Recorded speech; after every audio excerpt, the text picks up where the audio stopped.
I'm Tori, 28 years old. For as long as I can remember, my father called me too pretty to be his daughter. He said my blonde hair and blue eyes were proof of my mother's betrayal. He accused her of cheating. He treated me like evidence of a crime she never committed. When he demanded I take a DNA test before he'd walk me down the aisle, I finally agreed. But the results didn't just prove him wrong about the affair. They proved I wasn't his daughter, or my mother's. What we discovered at the hospital where I was born made my father fall to his knees in front of 60 relatives. Before we dive in, if you enjoy stories about truth and family secrets, take a moment to like and subscribe. But only if this story truly resonates with you. Drop your location and local time in the comments. I'd love to know where you're listening from. Now let me take you back 6 weeks, to the night my father issued his ultimatum. It was a Sunday dinner at my parents' house in Fairfield, Connecticut, a 6-bedroom Tudor-style home my father loved to remind us he'd earned with his own 2 hands. The dining room gleamed with Restoration hardware furniture and Wedgwood china that my mother polished every week, as if perfection could somehow protect her from his accusations. My grandmother Eleanor sat at the far end of the table, her silver hair pinned back, watching my father the way a hawk watches a snake. My brother Marcus, 31 and the golden child, kept his eyes on his plate. My mother Diane clutched her linen napkin like a lifeline, and then Gerald Townsend cleared his throat. "I won't be attending your wedding, Tori." The words landed like a grenade. My mother's fork clattered against her plate. "Gerald," she whispered, "please, not tonight." But he was already reaching into his jacket pocket. He pulled out a folded document and slid it across the oak table toward me. "I've thought about this for a long time," he said, his voice steady, almost rehearsed. "I won't walk another man's daughter down the aisle, not until we settle this once and for all." I looked at the paper. It was a consent form for a DNA paternity test from a local clinic, his name already signed at the bottom. "You have 6 weeks," Gerald continued. "Take the test. Make the results public to the family. If you're mine, I'll be there. I'll even apologize." He smiled, but it didn't reach his eyes. "But we both know what the test will show." My grandmother's teacup hit the saucer with a sharp crack. My mother started crying, silent tears streaming down her cheeks. And I sat there, staring at my father's Rolex Submariner glinting under the chandelier, thinking, 28 years. He's been building to this moment for 28 years. I didn't sign the paper that night. I didn't storm out either. I simply said, "Thank you for the reminder, Gerald. I'll remember this." And I meant every word. I should explain why that dinner didn't surprise me. By 28, I'd learned that my father's cruelty followed a pattern, predictable as the tide, twice as relentless. I was 7 the first time I understood I was different. I'd pressed my ear against my parents' bedroom door after hearing my mother cry, and I heard him call her a whore. "Look at that blonde hair," he spat. "Where did it come from, Diane? Certainly not from me." At 12, I wanted to join the school volleyball team. Gerald refused to sign the permission slip. "I'm not investing in someone else's kid," he told me, right in front of Marcus, who got new baseball cleats that same week. At 18, Marcus went to Boston University. Gerald paid every cent: tuition, housing, meal plans, spending money. When I got accepted to nursing school, he looked at me across the same dining table and said, "Your real father can pay for yours." So I took out loans. I worked double shifts at a diner. I graduated 6 years later with $60,000 in debt and a degree I'd earned without his help. The worst part wasn't the money or the missed opportunities. It was watching what his accusations did to my mother. Every argument they had, every disagreement about anything, bills, vacations, Marcus's career, somehow circled back to me. I was his weapon, his evidence, his constant reminder of her alleged betrayal. The night before I left for college, my grandmother Eleanor pulled me aside. "Keep every document from the hospital where you were born," she said, her grip firm on my wrist. "Your birth certificate, any paperwork. I have a feeling we might need them someday." I didn't understand then, but I kept the papers. And 18 years later, I'd finally learn why she told me to. That night, I drove back to my apartment in Hartford, a small 1-bedroom that I'd furnished with secondhand pieces and pure stubbornness. Nathan was waiting on the couch, his laptop open to floor plans for a client. A glass of wine poured for each of us. He knew immediately something was wrong. What did he do this time? I told him about the DNA form, the ultimatum, the 6-week deadline. Nathan's jaw tightened with every word. Maybe you should just do it, he said finally. Take the test. Prove him wrong once and for all. Shut him up forever. I set down my wine glass, a cheap Target find, nothing like the Waterford crystal my father drank from, and looked at the modest diamond on my finger. Nathan had designed the ring himself, based on a sketch I'd drawn years ago in a journal. It's not about proving him wrong anymore, I said. It's about freeing my mother. Nathan went quiet. He knew the story I was about to tell. 5 years ago, I'd gotten a call from my grandmother at 2 a.m. She'd found my mother in the bathroom with an empty bottle of sleeping pills. The paramedics arrived in time, but just barely. Since then, Diane had been on antidepressants, seeing a therapist twice a week, building herself back piece by piece. Gerald never apologized. He never even acknowledged what his 23 years of accusations had done to her. He just kept insisting he was right. My mother gave that man 35 years of loyalty, I told Nathan. Complete faithfulness. And he repaid her with 28 years of calling her a liar. I picked up my phone and pulled up a local genetics lab I'd researched months ago. Gene Trust, independent, certified, and most importantly, not connected to Gerald. I'll take the test, but I'll do it my way. 2 weeks later, Gerald turned 60. The party was held at the Fairfield Country Club, 18 holes of manicured green overlooking Long Island Sound, a private dining room with floor-to-ceiling windows, and 30 relatives gathered to celebrate the man who'd made my mother's life a prison. I wore a simple black dress. Nathan squeezed my hand as we walked in, whispering, 2 hours. We can survive 2 hours. We couldn't. Halfway through dinner, after 3 glasses of Chateau Margaux, Gerald stood up to give a speech. He thanked everyone for coming. He praised Marcus for his brilliant career in finance. He raised a glass to my mother for her patience. Then his eyes found me. I see my daughter is here tonight, he said, and the word daughter dripped with air quotes. A few relatives chuckled uncomfortably. I hope she's been thinking about our conversation, about proving where she really comes from. The room went quiet. Dad, Marcus said, half rising from his chair. Maybe this isn't the time. Gerald waved him off. No, this is exactly the time. Families should be honest with each other. He smiled at me, that cold reptilian smile I'd seen 1,000 times. You know what they call a bird that lays its eggs in another bird's nest? A cuckoo. The cuckoo's egg looks beautiful, doesn't it? But it doesn't belong. It never did. Somewhere behind me, an aunt gasped. A cousin snickered. My mother stared at her lap, tears dripping onto her Cartier bracelet, a guilt gift Gerald had given her after one of their worst fights. I picked up my fork, set it down again, and stood. Every eye in the room turned to me. Thank you for the reminder, Gerald, I said, my voice steady. I'll remember this. Then I turned to my mother. Mom, would you like to step outside for some air? She took my hand, and together we walked out of that room, past the whispers, past the stares, past the man who'd spent 28 years trying to destroy us both.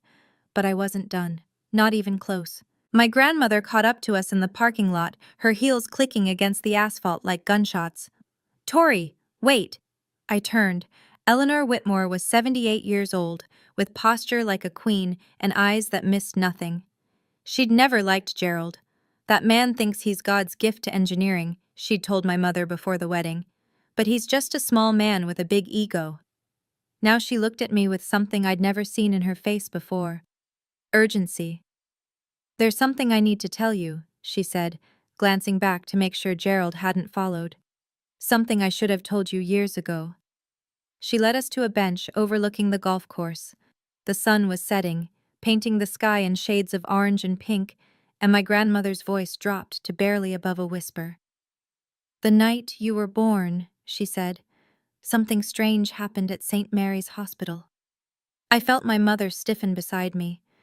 When the nurse brought you out to show me, your grandfather was still alive then.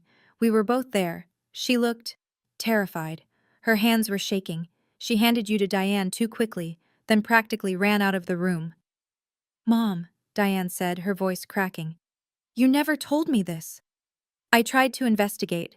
I called the hospital, asked questions. They stonewalled me, told me everything was normal, all records sealed for privacy.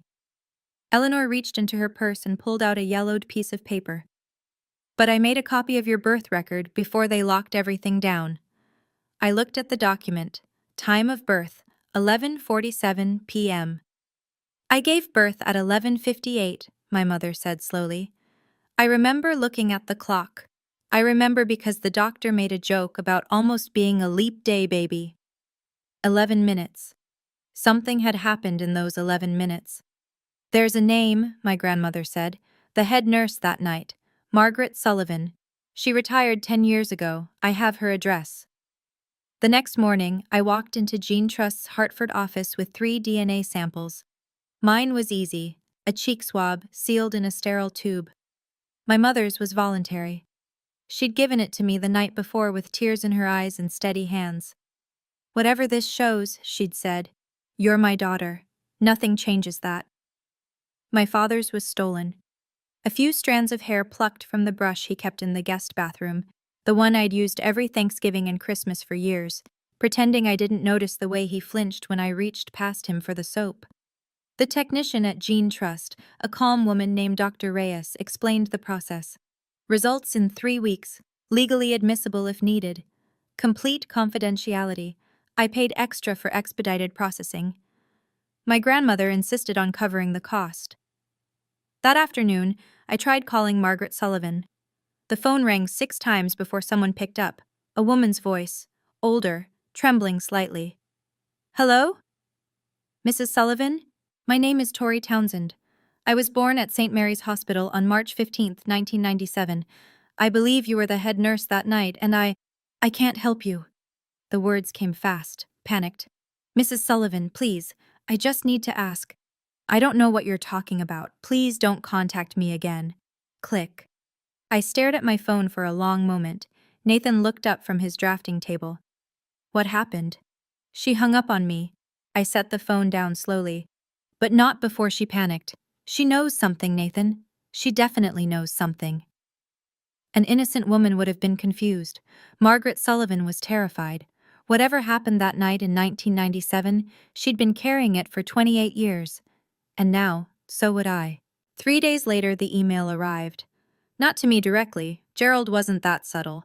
He sent it to our entire extended family. Aunts, uncles, cousins, second cousins, people I hadn't seen since childhood. 47 recipients. My mother, my grandmother, and I were all CC'd. The subject line read, "Regarding Tori's wedding." I read it in my car, parked outside the hospital where I worked, my hands trembling against the steering wheel. Dear family, as many of you know, I have carried a burden for 28 years. I have endured doubt about my daughter's true parentage, and I have watched my wife refuse to admit the truth.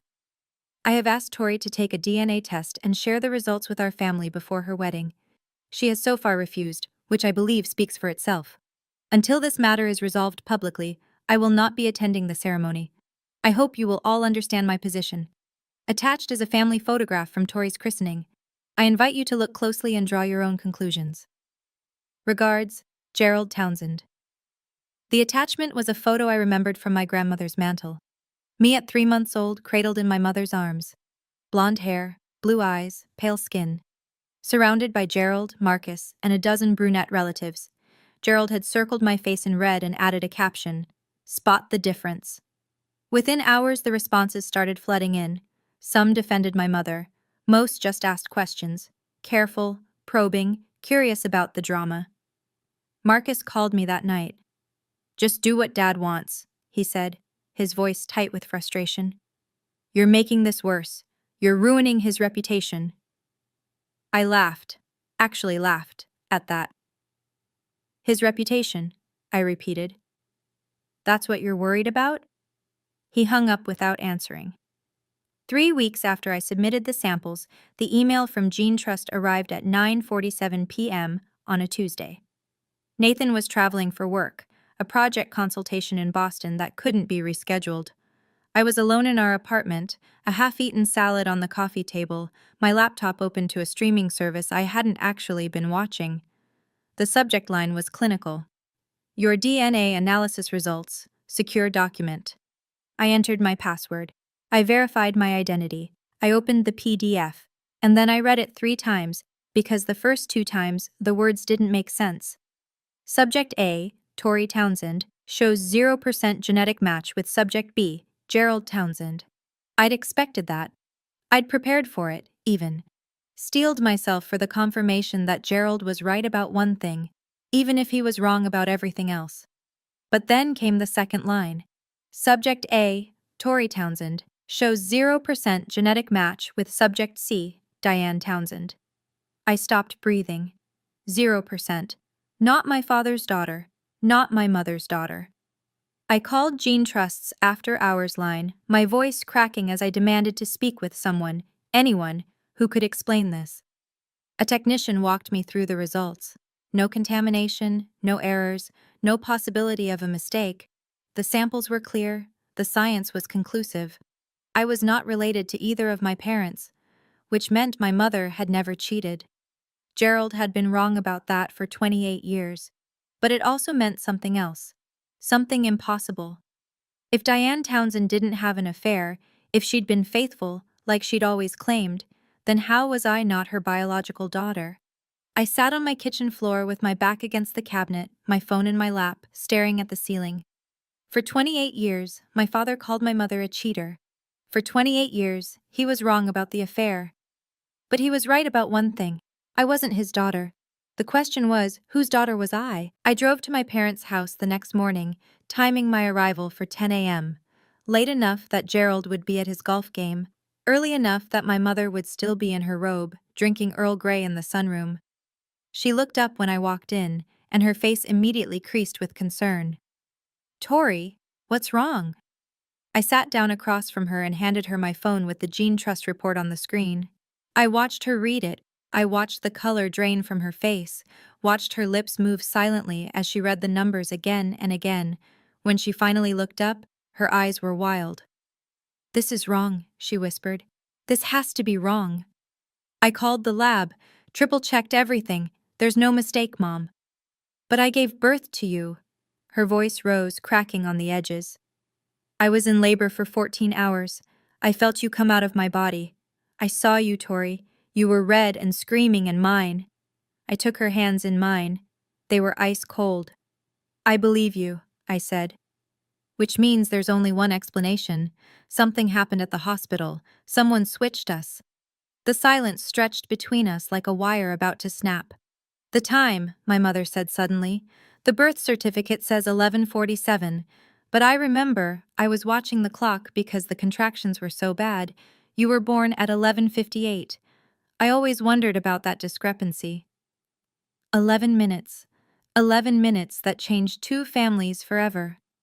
Mom, I said carefully, if I'm not your biological daughter, that means your real daughter is out there somewhere, 28 years old, living someone else's life. My mother started to cry, not the silent tears Gerald always provoked, but deep, shaking sobs that seemed to come from somewhere primal. We have to find her, she managed. We have to find them both. I need to pause here for a moment. If you're watching this and you've ever felt like you didn't belong in your own family, like you were somehow wrong just for existing, I see you. This story isn't over. The truth is about to get a lot more complicated. If you're invested in finding out what happened at that hospital, hit that subscribe button. Leave a comment telling me your theories. Now let me tell you about the nurse who finally broke her silence. Gerald found out about the DNA test before I could prepare. Marcus, always the obedient son, had seen the Gene Trust confirmation email on my mother's phone while visiting for lunch. Within an hour, my phone was ringing. So? Gerald's voice was triumphant before I'd even said hello. What did it say? Was I right? I didn't answer. I couldn't figure out how to explain that he was right and wrong at the same time. My silence told him everything he needed to know. I knew it. He laughed, actually laughed. A sound of pure vindication. 28 years, Tori. 28 years I've been telling everyone and no one believed me. But I was right. I was right all along. Gerald, does your mother know? Of course she knows. She's probably crying right now, trying to figure out how to spin this. I could hear him pacing, his excitement barely contained. I'm sending another email, to everyone, this time with proof. You don't understand. I understand perfectly. You're not my daughter. Your mother lied to me for almost 3 decades, and now everyone will know exactly what kind of woman Diane Townsend really is. He hung up before I could explain that Diane hadn't lied, that she'd been telling the truth all along, that the real story was something none of us had ever imagined. Within the hour, Gerald called my mother and told her to pack her bags. I want you out of my house by the end of the month, he said. I'm done with your lies. My grandmother drove over immediately to stay with her. When I arrived that evening, I found them both in the living room. My mother curled into the couch like a wounded animal, my grandmother standing guard like a silver-haired sentinel. He thinks he's won, I said quietly. My grandmother looked at me with those sharp, knowing eyes. Then let's show him the rest of the story. The next 3 days were the hardest of my life. I considered canceling the wedding, not because of Gerald, but because I couldn't bear the thought of my mother's vindication being overshadowed by white tulle and champagne toasts. Nathan refused. We're getting married, he said, holding my face in his hands. Period. Your father's issues are not our issues. We don't postpone our life for his tantrum. But I couldn't move forward without the truth, and the truth was locked inside Margaret Sullivan's memory. I called her again, and again, 5 times in 3 days, each call going straight to voicemail. On the 6th try, I left a different message. Mrs. Sullivan, my name is Tori Townsend. I know you remember that name. I have DNA evidence, certified, legally admissible DNA evidence, that proves a baby was switched at St. Mary's Hospital on March 15, 1997. I'm not looking to blame you. I'm not looking to sue anyone. I just need to know who I am. I paused, steadying my breath. If you don't call me back, my next call will be to a lawyer. I'll subpoena the hospital records. I'll file a formal investigation, and whatever you've been hiding for 28 years will come out in the worst possible way. I waited. 1 hour. 2. At 4:17 p.m., my phone buzzed with a text from an unknown number. Thursday, 2 p.m. Riverside Diner, Bridgeport. Come alone. I stared at the message for a long time. Then I texted back, I'll be there. Whatever Margaret Sullivan had been carrying for 28 years, she was finally ready to let it go. The question was whether I was ready to hear it. Riverside Diner was the kind of place time forgot.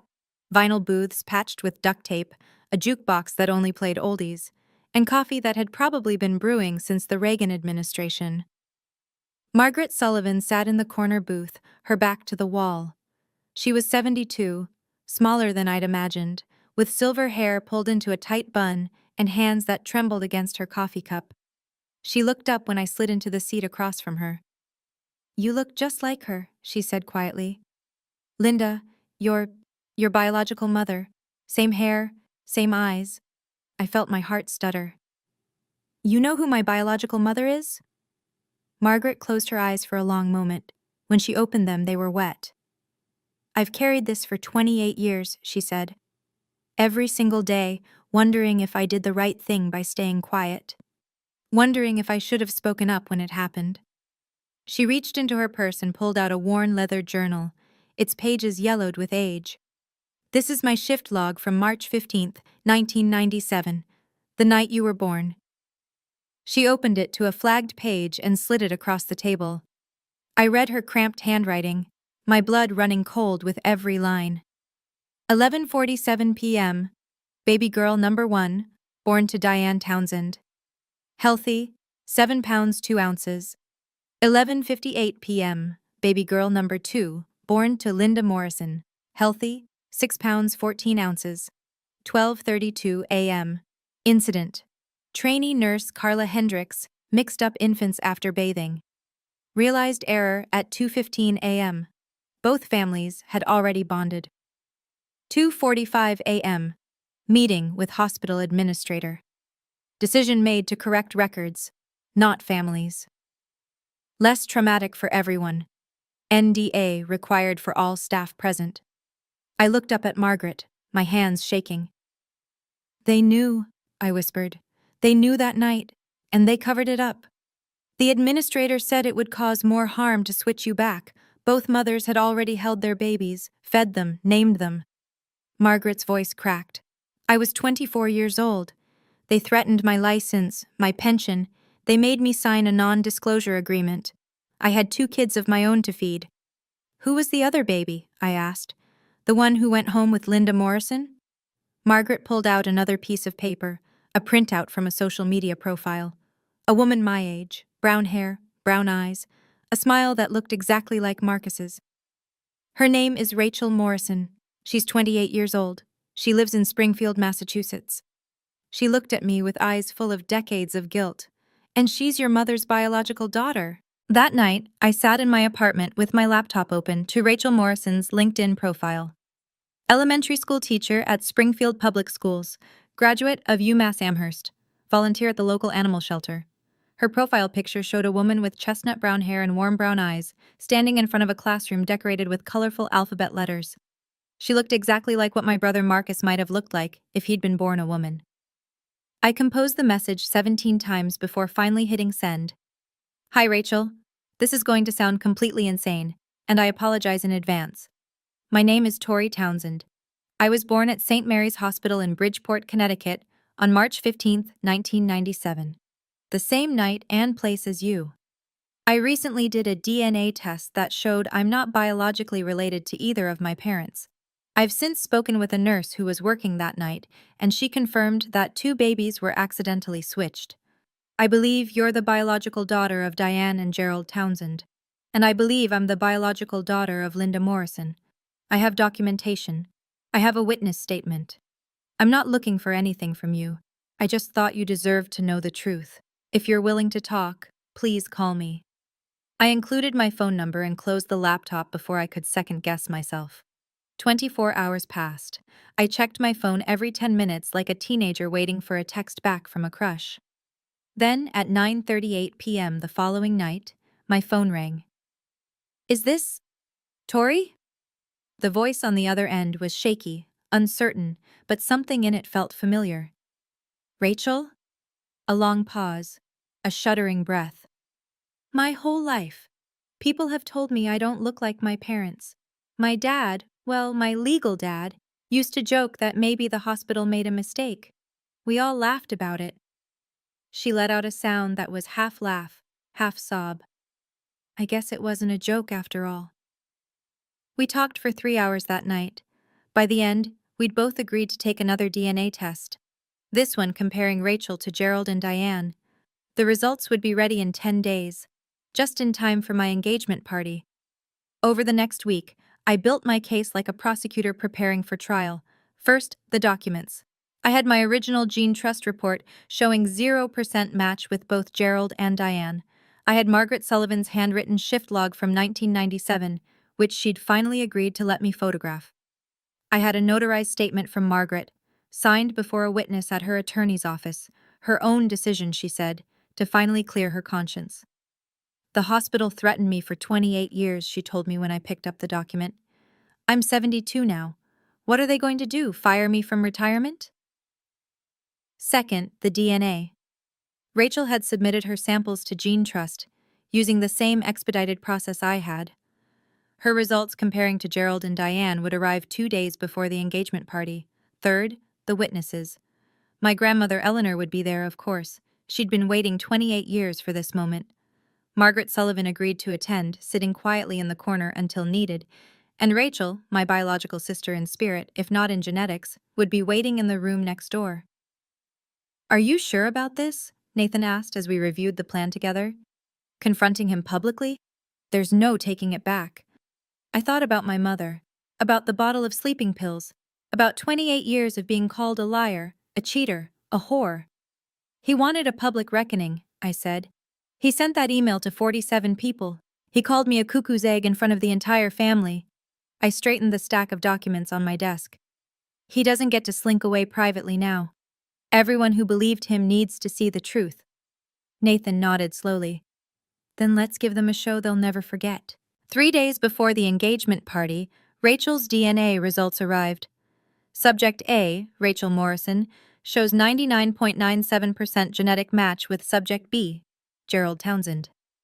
Subject A, Rachel Morrison, shows 99.98% genetic match with subject C, Diane Townsend.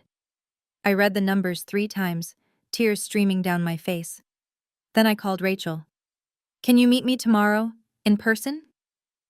We chose a Starbucks halfway between Hartford and Springfield, neutral ground for 2 women whose entire lives had just been rewritten by science. She was already there when I arrived, sitting at a corner table with 2 untouched lattes. When she saw me, she stood up so fast, her chair nearly tipped over.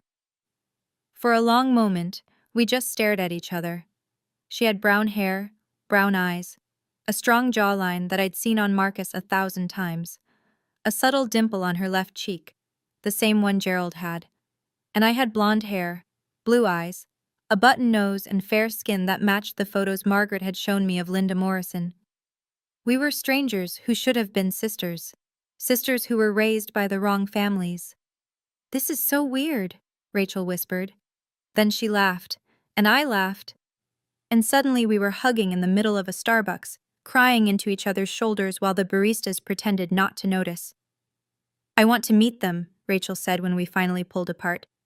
"Diane and Gerald, my biological parents."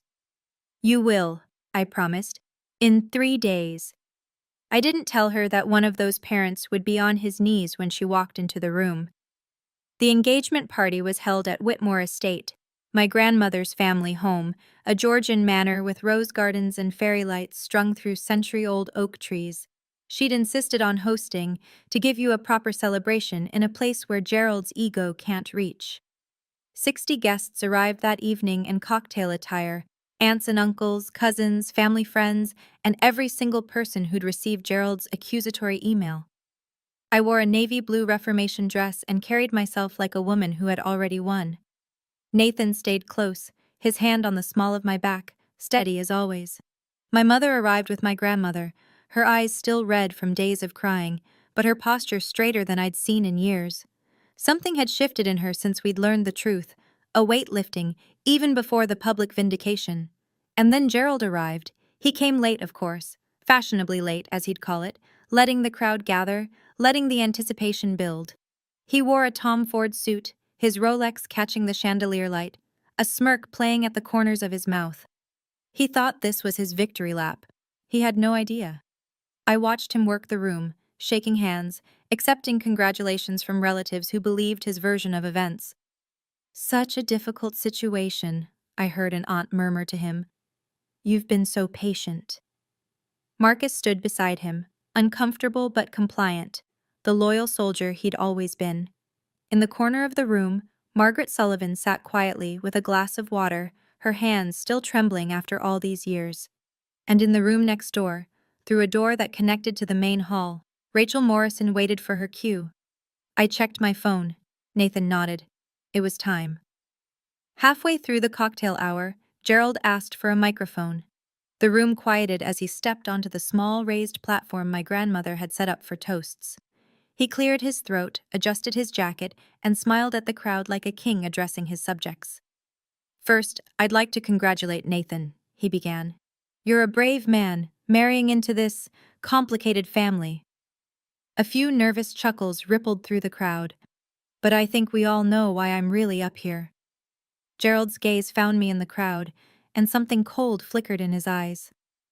"There's been a lot of talk lately, a lot of speculation.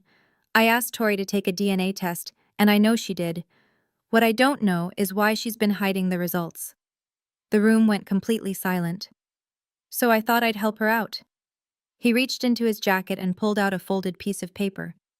My son was kind enough to share a copy of the report with me. Marcus had the decency to look ashamed at least. Gerald unfolded the paper with theatrical slowness. 0% genetic match with Gerald Townsend. 0% genetic match with Diane Townsend. Gasps echoed through the room. My mother gripped Eleanor's hand. 28 years. Gerald's voice rose with vindicated fury. 28 years I've been telling everyone that something wasn't right. And now the science proves it. He turned to my mother, his face contorted with decades of accumulated resentment. You lied to me, Diane. You lied to everyone. And now the whole family knows exactly what kind of woman you really are. The silence that followed was absolute, and then I started walking toward the stage. You're right, Gerald. My voice was calm as I stepped onto the platform and took the microphone from his hand. He was so surprised he let me. The DNA test shows I'm not your biological daughter, and I'm not Mom's biological daughter either. Gerald's smirk widened. A few relatives exchanged knowing glances. But not because Mom had an affair. The smirk faltered. I turned to face the crowd, all 60 of them, every person who'd received that email, every relative who'd whispered about my mother for years. Let me introduce you to someone. I nodded toward the side door. Rachel stepped through. 28 years old. Brown hair, brown eyes, a jawline that was unmistakably, undeniably Townsend. The room erupted in murmurs. Someone dropped a champagne glass. Marcus made a strangled sound. This is Rachel Morrison, I said. She was born 11 minutes before me at St. Mary's Hospital on March 15, 1997. The night I was born, there was an accident. A trainee nurse mixed up 2 babies after bathing them, and the hospital covered it up to avoid a lawsuit. I pulled out my phone and tapped the screen. The wall-mounted display I'd arranged earlier flickered to life, showing the Gene Trust reports. Rachel's DNA shows a 99.97% match with Gerald Townsend, a 99.98% match with Diane Townsend. I let that sink in. She is your biological daughter, Gerald, the daughter you've been searching for. And she's been living in Massachusetts her entire life because a hospital made a mistake and chose to hide it. Gerald's face had gone white. He looked at Rachel, really looked at her. And I watched 28 years of certainty crumble. This is Margaret Sullivan, I continued, as Margaret rose from her corner seat. She was the head nurse that night. She has a notarized statement confirming everything I've just told you. The shift logs, the hospital cover-up, all of it. Margaret stepped forward, her voice shaky but clear. Mr. Townsend, I was there. I watched it happen. Your wife never betrayed you. Never. The hospital made us all sign NDAs. They threatened our jobs, our pensions. I'm sorry I didn't speak up sooner. I turned back to Gerald, whose hands were now gripping the edge of the platform like a man trying not to drown. You wanted science, Gerald. Here it is. Every document, every signature, every 11 minutes that changed 2 families forever. At that moment, standing on that stage with Rachel beside me, I felt something I'd never felt in 28 years. Vindication. Not for myself, but for my mother. For every tear she'd cried, every accusation she'd swallowed, every sleepless night spent wondering if her own husband would ever believe her. If this story is resonating with you, please share it with someone who needs to hear it. Sometimes the truth takes decades to surface. Now let me tell you what happened when Gerald finally understood what he'd done. Gerald Townsend had spent 28 years being certain that his wife had betrayed him, certain that his daughter was proof of her infidelity, certain that his suspicion made him righteous, that his cruelty was justified, that science would eventually vindicate him. Now science had spoken, and it had destroyed every foundation he'd built his identity on. He looked at Rachel, this stranger with his jawline, his eyes, his blood, and something in him shattered.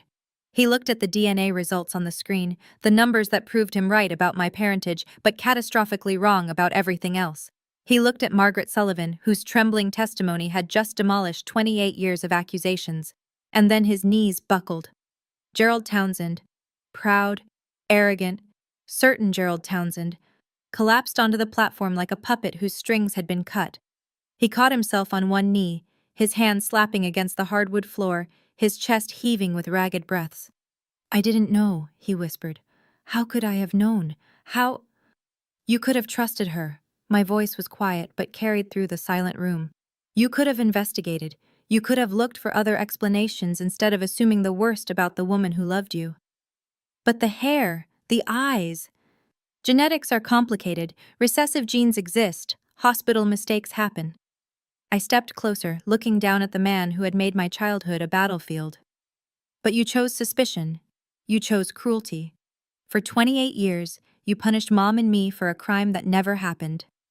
From across the room, I heard a chair scrape back. Marcus, silent, compliant Marcus, stood up.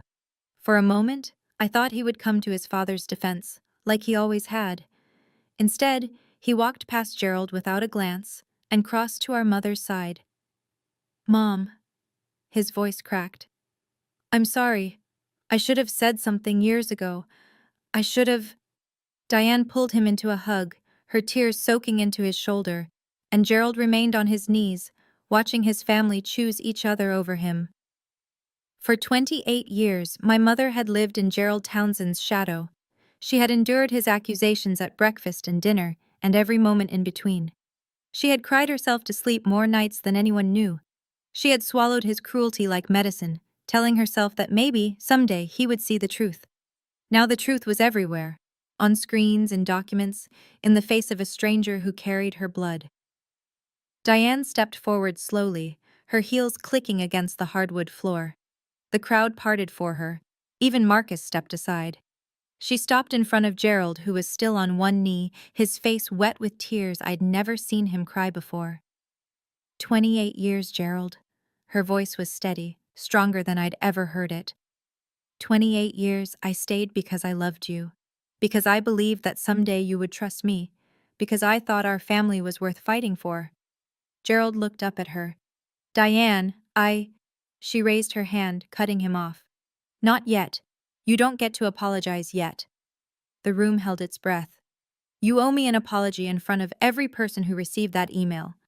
You owe Tori an apology for every birthday you ruined, every graduation you ignored, every moment you made her feel like she didn't belong in her own family. She gestured toward Rachel, who stood frozen near the door. And you owe Rachel an apology for being the father she deserved but never had. Gerald's shoulders shook with sobs I hadn't known he was capable of. I didn't need the world to believe me, Gerald. My mother's voice cracked on the last word. I needed you to believe me, and you never did. She turned her back on him and walked to where Rachel stood. Hello? She said softly, tears streaming down her face. I'm your mother. I'm so sorry it took so long to find you. It took Gerald 3 attempts to stand. Marcus didn't help him. Neither did I. Neither did anyone in that room full of relatives who had, until 10 minutes ago, believed his version of events. He gripped the edge of the platform, pulled himself upright, and reached for the microphone I'd set down. His voice, when he spoke, was barely recognizable. Hoarse, broken, stripped of every ounce of the arrogance I'd known my entire life. I was wrong. 3 words, 28 years overdue. I was wrong about Diane. She never... His voice cracked. He tried again. She never betrayed me. I accused her for nearly 3 decades, and I was wrong. He looked at me, and for the first time in my life, I saw something other than suspicion in his eyes. Tori, I took things from you that I can never give back. Your childhood, your trust, money that should have been yours. He swallowed hard. I'll repay your student loans, all of them. It's not enough, but it's a start. Then he turned to Rachel, this stranger who was his daughter, this woman he'd never held, never known, never had the chance to disappoint. I don't know what to say to you.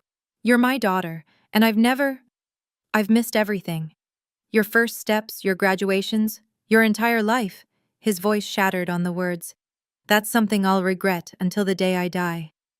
Rachel was crying too. We all were at this point, but her voice was steady.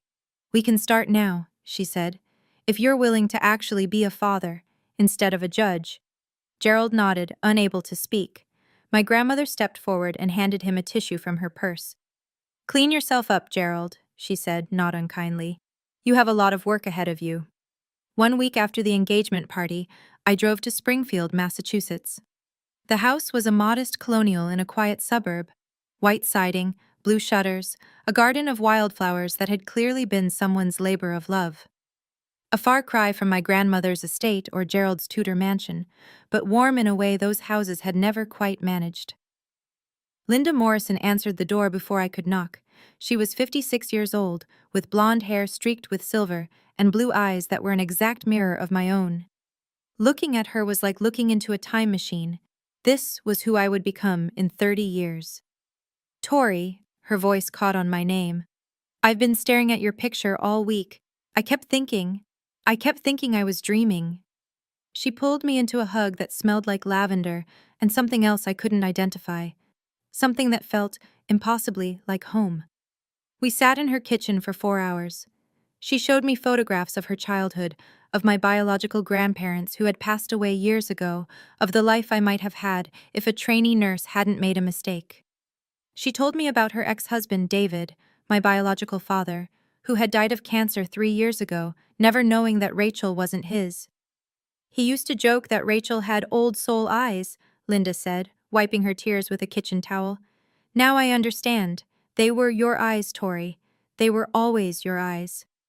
I showed her pictures of my childhood, too. The blonde baby in a house full of brunettes, the girl who never quite fit, the woman who had finally found out why. I don't want to replace Diane, Linda said. She raised you. She's your mother. She is, I agreed. But maybe there's room for one more? Linda's smile could have lit the entire house. I'd like that, she said. I'd like that very much. 2 months later, I married Nathan Miller in the rose garden of Whitmore Estate, surrounded by fairy lights and family, both the one I was born into and the one I was raised by. My mother walked me down the aisle. Not Gerald. My mother. She wore a champagne-colored dress and held her head high, her steps steady for the first time in decades. Beside her, I wore a Vera Wang gown that she and my grandmother had insisted on buying for me. A proper wedding dress for a proper wedding, Eleanor had declared. Gerald sat in the second row, quiet and diminished. He didn't protest when I'd told him he wouldn't be walking me down the aisle. He didn't argue when I explained that this was my mother's moment, not his. He just nodded and said, I understand. It was a start. Rachel stood with my bridesmaids, wearing a deep green dress that brought out the brown in her eyes. Our mother's eyes, Gerald's eyes. She'd met the Townsends properly in the weeks after the party, tentative lunches and careful conversations that were slowly building toward something like a relationship. Linda Morrison sat in the front row of the guest section, a place of honor. She waved when she caught my eye, her own eyes shining with tears.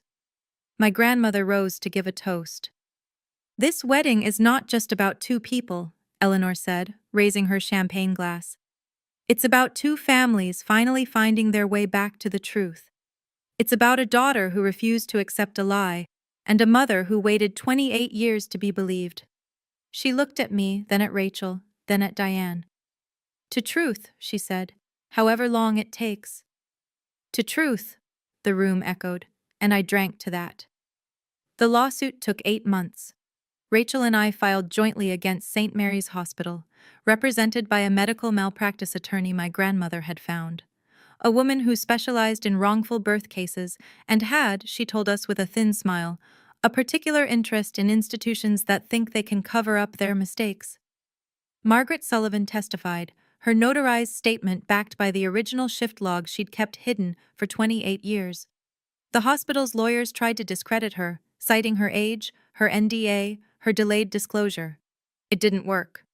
Internal documents surfaced during discovery, emails between hospital administrators discussing the incident, memos about risk mitigation, a budget line item labeled potential liability settlement that had been quietly renewed every year since 1997. They'd known. They'd always known. And they'd spent nearly 3 decades praying no one would find out. In the end, the hospital chose to settle rather than face a jury. $450,000 to each family for a total of $900,000. A public apology printed in the local paper, mandatory improvements to their newborn identification protocols, and the resignation of the administrator who had ordered the cover-up, long since retired but now publicly named. We didn't sue for revenge, I told a reporter who showed up at the courthouse steps. We sued so no other family would spend 28 years living a lie that a hospital could have corrected in one day. Margaret Sullivan was granted immunity from any personal liability in exchange for her cooperation. She sent me a card afterward, her handwriting shaky but clear. Thank you for giving me a reason to finally tell the truth. I can sleep now. I kept it in a drawer with my birth certificate, the real one, the one that said 11:58 p.m., the one that told the truth. 6 months after the wedding, Gerald invited me to dinner. Just the two of us. He'd chosen a quiet Italian restaurant in downtown Hartford, not the country club, not anywhere flashy. Just a corner booth with checkered tablecloths and candles and wine bottles. He looked older than he had at my engagement party. Grayer. Smaller somehow, as if the weight of his confession had physically diminished him. "I wanted to thank you," he said after we'd ordered, "for agreeing to see me." "You're not my biological father," I said. "You never were. But you did raise me, even if you did it badly."